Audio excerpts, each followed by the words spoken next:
Hello and welcome to the first of my shorter and more casual based discussions of Thinking Clearly with George Tracy. Today we're going to be discussing kind of the conflicts and issues that we have that have arisen out of the system that have been shown by Brexit recently, and discuss to what extent individuals have power over the state and also to what extent they should have power over the state. So, the recent events of Brexit, when we say recent, we know the last 2 years, have really displayed this issue in all its messy glory.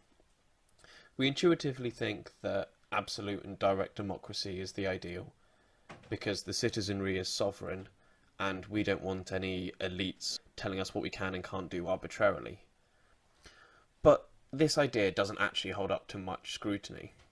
Imagine an instance where there was a referendum on whether an identifiable minority of the population, let's say those with blue eyes, should have all their assets seized and liquefied to pay for the NHS.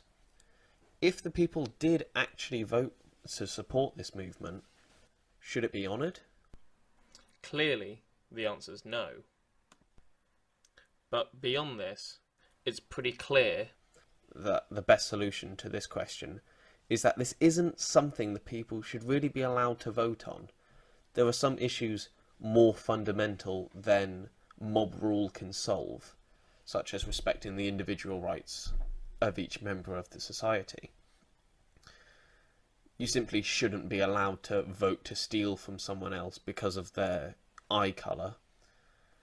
And this shows us that we can't have truly direct democracy. And there does need to be some kind of restrictive factors that don't let us break these rules that we're not really sure what they are often, but they are clearly still there. So in this sense, it does seem kind of like we need a paternalist governmental system. But naturally, we obviously want to say, and who's in the driving seat of the government.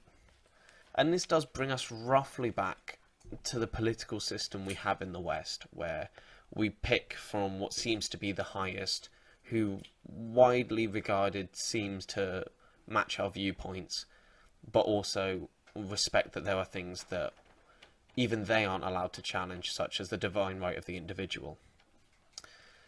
However, regardless of whether or not Brexit would be good or bad for the country, the issue we've encountered is still a clear flaw in the system here.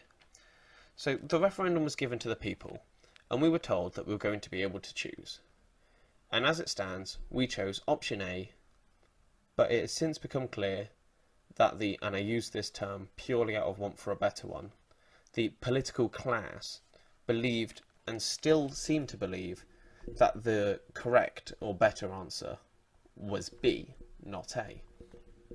Again, regardless of whether or not A or B is the actual better option, and this isn't the purpose of this discussion, this shows a clear tension in our system. We've chosen an option that the paternalistic system didn't want us to choose. And I think a good analogy for the environment we've been put in now is Locke's discussion of whether a man stuck in a room is free. So he said that while the person is, say, at their desk, in their room, studying, doing their revision, or scrolling through YouTube or whatever, obviously he didn't actually account for YouTube, then he's free to stay in his room or he's free to leave. But if, unbeknownst to that person, they are actually locked in their room and there's no way they could conceivably get out, were they still free to stay or leave? And it kind of doesn't really matter up until the point where the person tries to leave. And that's the point that we've just got to. We were told we were free to choose, and we chose, but we weren't actually allowed to choose that option, is I think how it felt to a lot of individuals. So where do we go from here? Usually the best answer would be, well, let's not get into this position, don't award a choice where it won't be respected. If you can't tell a child they can pick whether they want to eat cotton candy for dinner or have a normal meal, unless you're going to respect the choice which the child may make to be cotton candy, because the child isn't making a decision. Obviously, there is a bit of a false analogy here. I'm not comparing one of the options to cotton candy. I'm just using it to display the concept. So right now, we're in an environment where the voting populace has chosen option A, but the political class desires option B. And where do we go from here? If we lean towards trusting the decision of the politicians, and I want to stress, I'm not trying to demonise them, I think they have an incredibly hard job, and the vast majority are doing as best they can for the good of the country, or at minimum, what they perceive to be best for the country.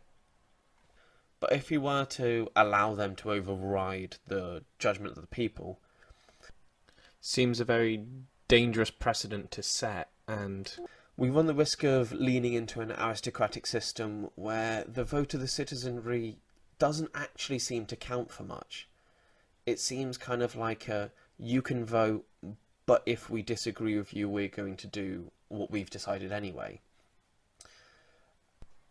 And to introduce some kind of aristocratic system like this seems antithetical to what the West fundamentally is. And so we can't really just say, well, if you're wrong, you don't get to vote. An example of where that mindset seems to be becoming more prevalent is France at the moment, where the people genuinely feel like their engagement with the political system isn't felt and their voices aren't heard. But on the inverse, as we've already discussed, some kind of arbitrary mob rule of whatever gets 51% goes would be equally disastrous, as we've discussed with the I scenario earlier on.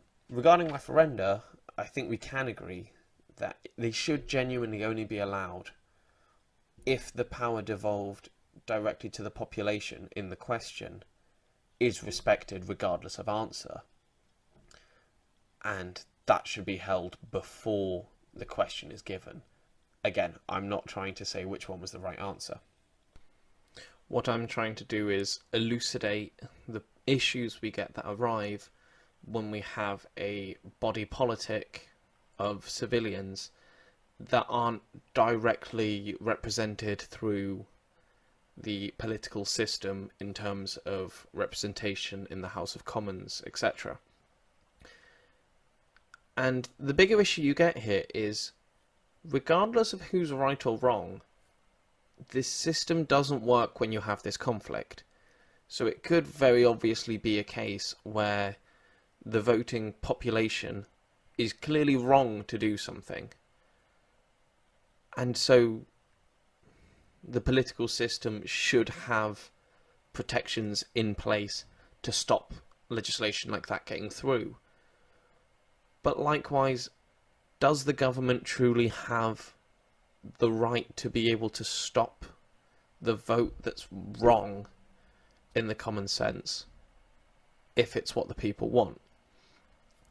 And I think there is the strong argument for, obviously in cases as we spoke about earlier with the example of voting to steal from people who have blue eyes, that's clearly something that the government can say. It doesn't matter how many people vote to support it, even if everyone who doesn't have blue eyes, and maybe some who do, votes in support of it, it will not be recognised. And I think that's fine and uncontroversial. I think the issue is of, say if the body politic decided that they wanted to take something upon themselves of lesser threat to the system as that. It's not just voting to steal per se, but it could be something that was equally describable as cutting your own nose off to spite your face. Does the body politic have the power to be able to do that? And a key distinction I want to make here is what we've been talking about so far is to what extent do people have the right to speak on behalf of the nation state?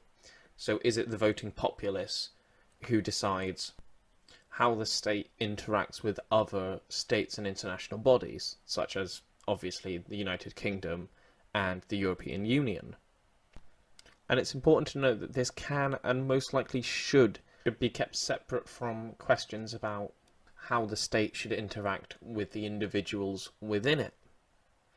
And that's going to be the topic for the next episode. So thank you very much for listening. I'm going to be hoping to get a lot more of these smaller, more conversational episodes out more frequently. So again, thank you all for listening. Please like and subscribe. Please do comment if you think there's anything fallacious or wrong in my arguments. I would genuinely like to know. And hopefully I hear from you guys soon.